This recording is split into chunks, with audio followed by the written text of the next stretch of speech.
Tawag sa pagsamba. Mga awit, kabanata 133, talata 1-3. Napakaligaya at kahanga-hanga sa ating pangmasid, ang nagkakaisa't laging sama-sama na magkakapatid. Langis ng ulibo ang nakakatulad at nakakawangis. Sa ulo at balbas nitong sinaharon kapag itinahid. Umaagos ito, nababasa pati ang suot na damit. Katulad din ito'y hamog sa umaga, sa bundok ng Hermon, hamog na dumilig sa dako maburol na bundok ng Zion. Sa lugar na ito, nangako si Yahweh, ang pangakong buhay mananatili.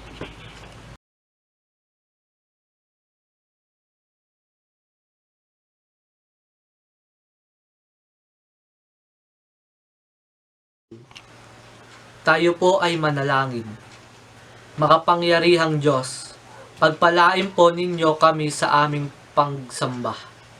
Ang presensya nawa ninyo ang sumaamin. Bigyan po ninyo ng kaliwanagan ang aming mga puso at isipan tungkol sa inyong kalooban. Kahabagan nawa ninyo kami at patuloy na maranasan ang inyong kapangyarihan sa gitna na aming mga pagsubok at tukso na dinaraanan. Ito ang aming dalangin sa pangalan ni Kristo Jesus na aming Panginoon. Amen.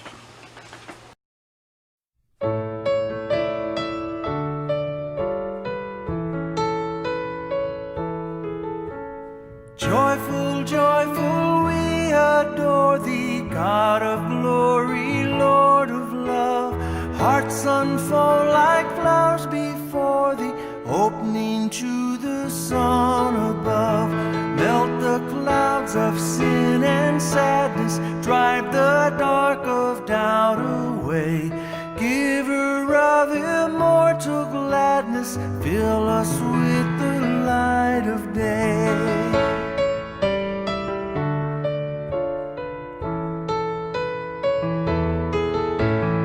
All thy works with joy surround thee, earth and heaven reflect thy rays. Stars and angels sing around thee, center of unbroken praise. Field and forest, vale and mountain, flowery meadow, flashing sea, chanting bird and flowing fountain, call us to rejoice in thee.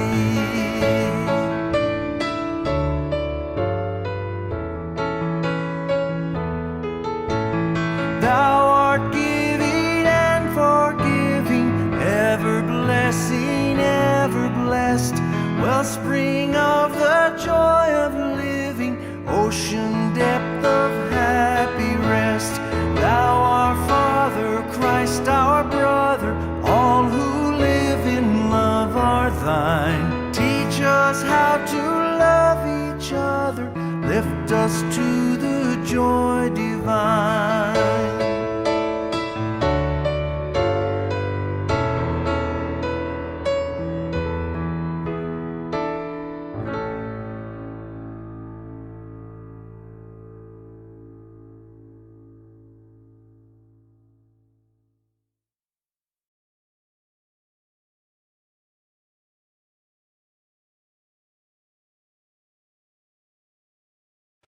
Pagbasa sa banal na kasulatan ay magmumula sa Roma, Kabanata 11, talata 1-2 at 29-32. Ito ngayon ang tanong ko. Itinakwil na nga kaya ng Diyos ang kanyang sariling bayan?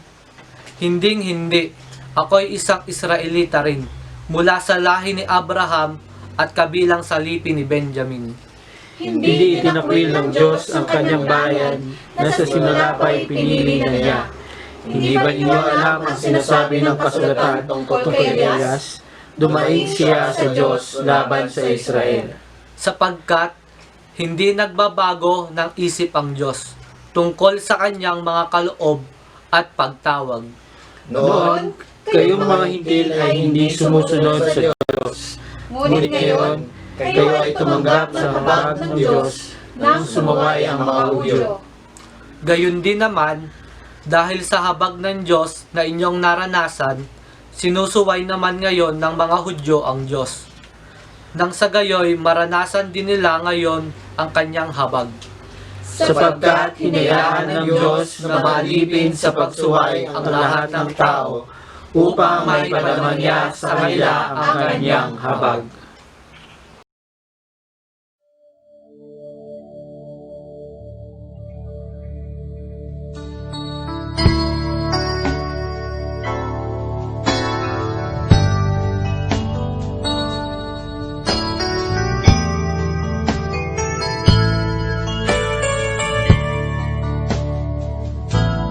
Sandalisan ang aming nais. Nalikhain mo, Diyos, para sa akin. Sandalisan ang aming nais. Nalikhain mo, Diyos, para sa akin. Isang pusong tapat na sa'yo'y nagmamahal. Isang pusong sa'yo'y walang alinlangan. Isang pusong itinitibok na ika'y parangalan. Handog ko'y pagpupuri sa'yo lamang, Jesus.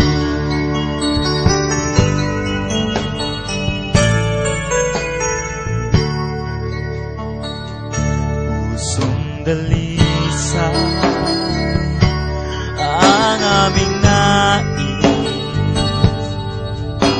Nalikhain mo, Diyos, para sa akin. Pusong dalisay ang aming nais. Nalikhain mo, Diyos, para sa akin. Isang pusong tapat na sa'yo'y nagmamahal. Isang pusong sa'yo'y walang alinlangan. Isang pusong itinitibok na ika'y parangalan. Handog ko'y pagpupuri sa'yo lamang, Jesus. Isang pusong tapat na sa'yo'y nagmamahal. Isang pusong sa'yo'y walang alinlangan. Isang pusong itinitibok na ika'y parangalan. Handog ko'y pagpupuri sa'yo lamang, Jesus.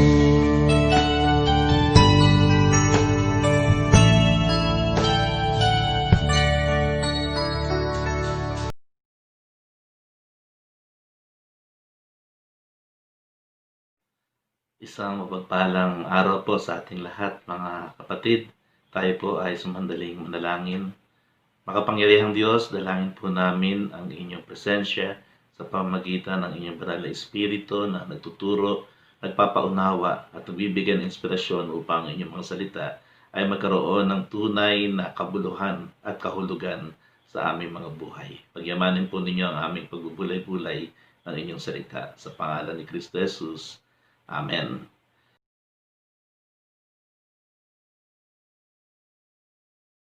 Nais ko pong basahin ang Mateo Kabanatang 15, 10 hanggang 20. At ganito po ang ating mababasa. Pinalapit ni Jesus ang mga tao at sinabi sa kanila, "Pakinggan ninyo at unawain ang aking sasabihin. Ang lumalabas sa bibig ng tao, hindi ang pumapasok ang siyang nagpaparumi sa kanya sa paningin ng Diyos." Pagkatapos, lumapit naman ang mga alagad at sinabi sa kanya, Hindi po ba ninyo alam na nasaktan ang mga Pariseo sa sinabi ninyo? Sumagot siya, ang bawat halaman hindi itinanim ng aking Ama na nasa langit ay bubunutin. Hayaan ninyo sila. Sila'y mga bulag na taga-akay ng mga bulag. At kapag bulag ang umakay sa kapwa bulag, pareho silang mauhulog sa hukay. Sinabi sa kanya ni Pedro, ipaliwanag nga po ninyo sa amin ang talinghagang ito. At sinabi ni Jesus, pati ba kayo'y wala ring pangunawa? Hindi ba ninyo nalalaman na anumang mapasok sa bibig ay tumutuloy sa tiyan at pagkatapos ay idinudumi? Ngunit ang lumalabas sa bibig ay nanggagaling sa puso. Yan ang nagpaparumi sa tao. Sapagkat sa puso nanggagaling ang masasamang kaisipan, pagpatay, pangangalo niya, pakikiapid, pagnanakaw, pagiging saksi para sa kasinungalingan at paninirang puri. Iyan ang nagpaparumi sa tao sa paningin ng Diyos. Hindi nagiging marumi ang isang tao kung siya man ay kumain ng hindi muna naghuhugas ng kamay sa paraang naayon sa minanang katuruan. Pinagpala ng Panginoon ang pagkakabasa ng kanyang mga salita. Dito po sa mga talatang ating binasa, nandito po yung encounter ng ating Panginoon at ang mga Pariseo. Alam po natin na ang mga Pariseo po ay mga tagapagturo ng kautusan ng Diyos. Pero makikita po natin dito na yung pong batas ni Moses na kanyang itinuro ay dinagdagan nila ng mga katuruan na ito po ay naging bahagi ng kanilang minanang katuruan. At makikita natin dito ng ating Panginoon, kung babasahin ho natin yung unang mga talata dito po sa Kabanatang 15, sinabi niya na dahil nga pinuna ng mga Pariseo yung hindi paghuhugas ng kamay ng kanyang mga alagad bago kumain, pinaalam nila ito sa ating Panginoon. Kaya nga dito makikita ho natin yung batas at yung tradisyon. At dito, mayroong binanggit ng ating Panginoon na kayo na hindi sumusunod sa salita ng Diyos. Ano pong ibig niyang sabihin dito sapagkat sila yung tagatupad nga ng salita ng Diyos. At ang sinabi niya, hindi salita ng Diyos kundi yung mga itinuturo ninyo na hindi galing sa Diyos yung inyong ipinapahayag. Halimbawa, nabigay po ng halimbawa ang ating Panginoon. Sinasabi raw sa kautusan, igalang ninyo ang inyong ama at ina. Pero dito, meron kayong itinuturo na kapag humingi ng tulong ang ama at ina at yung anak, sabi nga dito, sinasabi ng anak na ang anumang maitutulong ko sa inyo ay naihandog ko na sa Diyos. At ayon doon sa kanilang itinuro, hindi na kinakailangan pang tulungan ng anak yung kanyang magulang o yung kanyang ama at ina. Kaya doon po ay pinapakita ng ating Panginoon na meron pong pagsunod itong ginagawa na hindi talaga ayon sa salita ng Diyos. Kaya nga sabi niya doon sa verse 6, no, kung babalikan po natin, pinawawalang kabuluhan ninyo ang salita ng Diyos, masunod lamang ang inyong minanang katuruan. Yan. Kaya dito makikita po natin na matindi ho yung sinabi ng ating Panginoon dito sa mga Pariseo. Sabi niya, kayong mga mapagpaimbabaw. Sa ibang translation, kayong mga hipokrito. No? Ibig sabihin, mga bulaan, mga papagkunwari. No? Yan po yung mga salitang binitawan ng Panginoon sa mga Pariseo. Kaya parang sinasabi niya, wala kayong paggalang sa salita ng Diyos. At dito makikita ho natin na sinabi rin doon sa verse 9 na kaya walang kabuluhan ang inyong pagsamba sa Diyos. No? Kaya matitindi po ito mga binanggit ng ating Panginoon. Pagdating ho dito sa verse 10, pinalapit niya yung mga tao at sinabi niya dito sa verse 11, ang lumalabas sa bibig ng tao, hindi ang pumapasok ang siyang nagpaparumi sa kanya sa paningin ng Diyos. Dito ho ay tinatalakay na ng ating Panginoon at sinasagot na niya yung akusasyon ng mga Pariseo, bakit hindi sumusunod sa katuruan ang iyong mga alagad na dapat maghugas muna ng kamay. Dahil ang ibig sabihin nun, kung marumi ang kamay, papasok yun doon sa kanilang pagkain na masasama sa pagkain yung karumihan. Kaya sabi ng Panginoon dito, ang lumalabas sa bibig ng tao, hindi ang pumapasok ang siyang nagpaparumi sa kanya, sa paningin ng Diyos. Pagkatapos lumapit naman ang mga alagad, sinabi niya sa Panginoon, nasaktan ang mga pariseo sa kanilang sinabi. At ang ating Panginoon ay sumagot, sabi, ang bawat halamang hindi itinanim ng aking Ama na nasa langit ay bubunutin. No? Another na masakit na salita. Kaya sabi niya, hayaan ninyo sila mga bulag na taga-akay. No? Matindi na naman yung sinabi niya, bulag na taga-akay. Kaya makikita ho natin dito kung tayo yung mga pariseo at narinig natin yung sinasabi ng ating Panginoon, medyo magagalit tayo at talagang sasabihin natin, sino ba itong Jesus na ito na pinapangunahan kami ng mga tagapagturo ng kautusan ni Moses.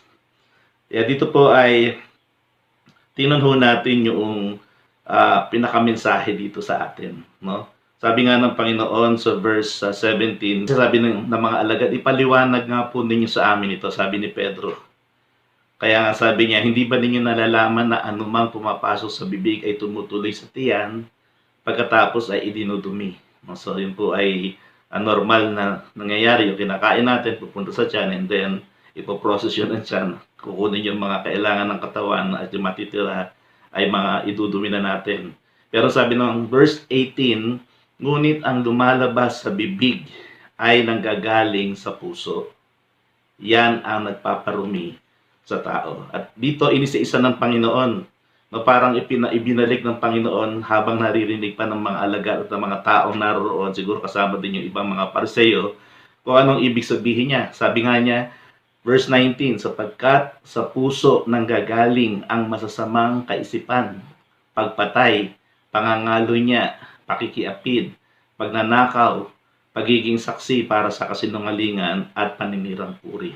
Dito po ay binabanggit ng Panginoon yung ilan sa mga nasa kautusan, yung salita talaga ng Diyos na ibinigay niya kay Moses. Dito binanggit niya, yan ang nagpaparumi sa tao sa paningin ng Diyos. Hindi nagiging marumi ang isang tao kung siya man ay kumain ng hindi muna naguhugas ng kamay sa paraang naaayon sa minanang katuruan. So, dito po, mahalaga sa atin yung kalusugan. At alam naman natin talaga na kapag kakain, lalo na ngayon sa panahon na ito na tayo ay may pandemic, yung paghuhugas ng kamay, napakahalaga po yan sa atin dahil sa pamamagitan nitong kamay na ito, sabi nga sa paghawak natin sa maraming mga bagay, nagiging marumi talaga ang kamay. Pero dito ang binabanggit ng Panginoon ay hindi lamang yung tungkol talaga doon sa pisikal na karumihan, kundi ang sinasabi niya dito yung nasa ating puso. Kasi magkasakit man tayo, sabi hindi naman yun nakakaapekto doon sa ating relasyon sa ating Panginoon dahil doon sa karumihan ng ating katawan o anuman. Pero mahalaga ho yung hygiene. No?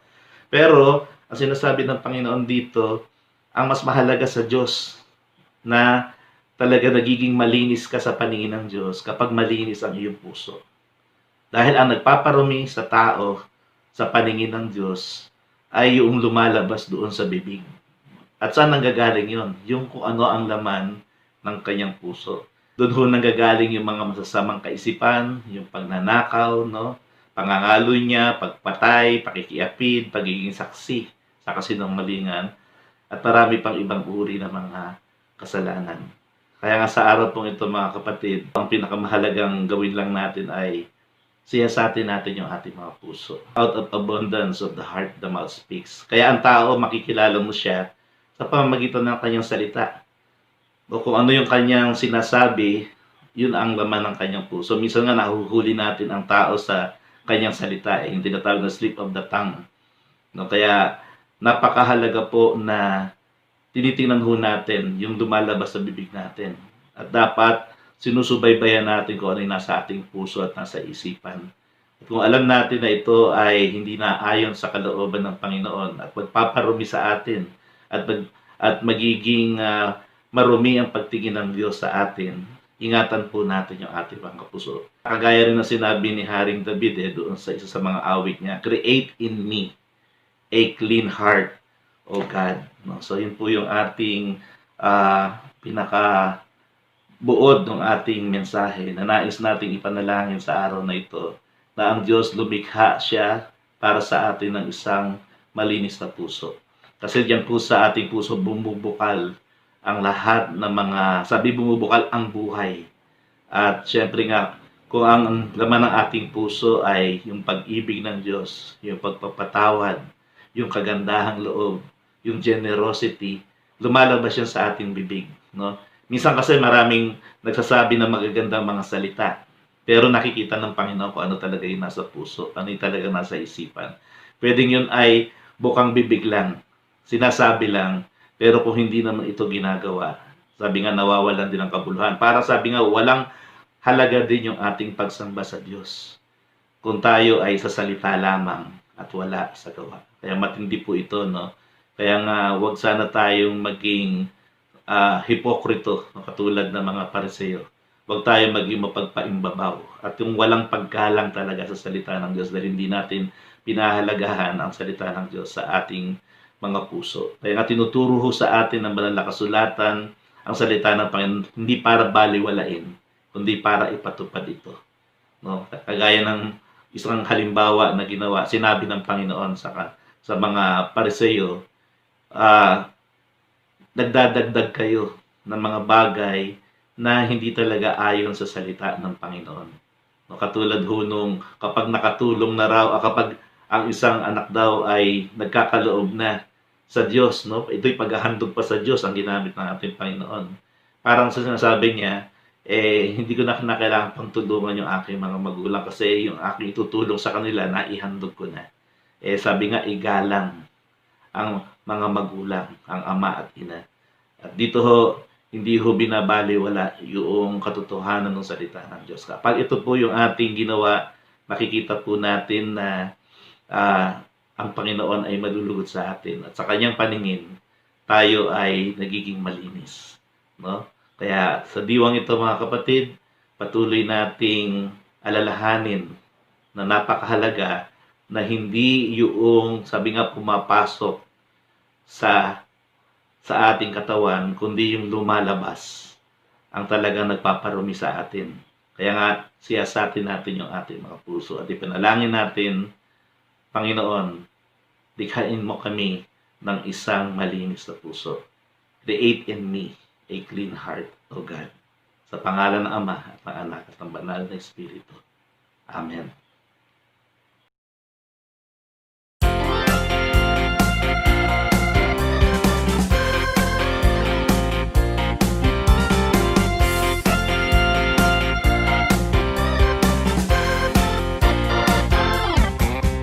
Magbigay tayo sa Panginoon, magbigay tayo sa Diyos.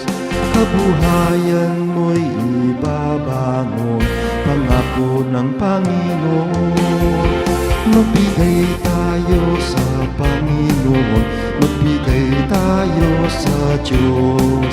Kabuhayan mo'y ibabangon, pangako ng Panginoon. Huwag gayain ang ating Diyos, ikapu mo ay ibuhos. Durungawan ng langit ay mabubuksan, pagpapala ay makakamtan.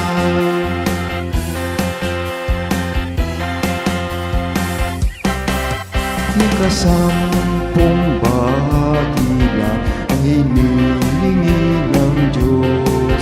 Buong puso mong ihahandog, sa Diyos ay nakakalugod. Huwag gayain ang ating Diyos, ikapu mo ay ibuhos. Durungawan ng langit ay mabubuksan, pagpapala ay makakamtan. Huwag gayain ang ating Diyos, ikapu mo ay ibuhos. Durungawan ng langit ay mabubuksan, pagpapala ay makakamtan. Pagpapala ay makakamtan, pagpapala ay makakamtan.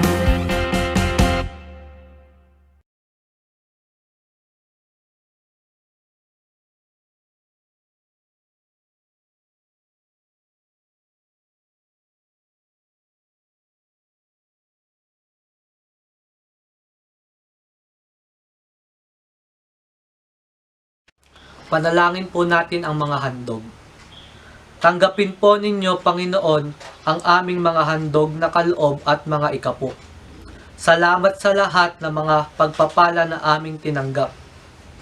Maging karapat-dapat nawa ito aming mga kaloob. Basbasan po ninyo ang mga ito para magamit sa gawain at mga pangangailangan na inyong iglesia. Pagpalain po ninyo ng lubos ang bawat isa na naghandog ng mga ito. Sa makapangyarihang pangalan ni Kristo Jesus, ito po ang aming dalangin at mga kaloob. Amen.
Manalangin po tayo.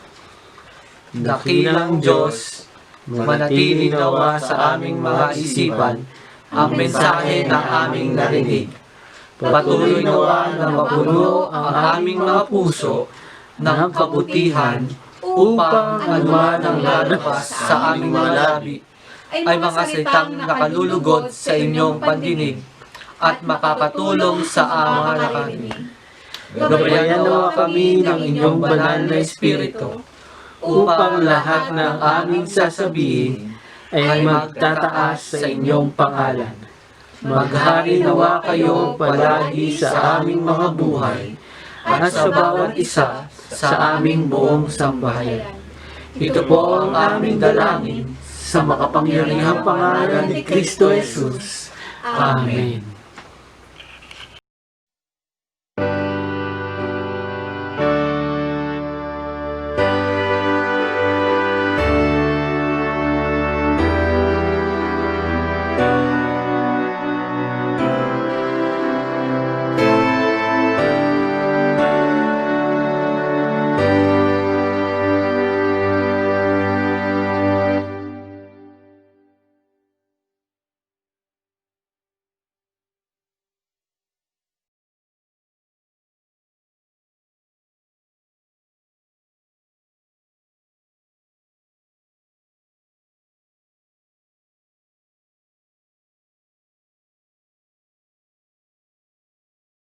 Happy birthday to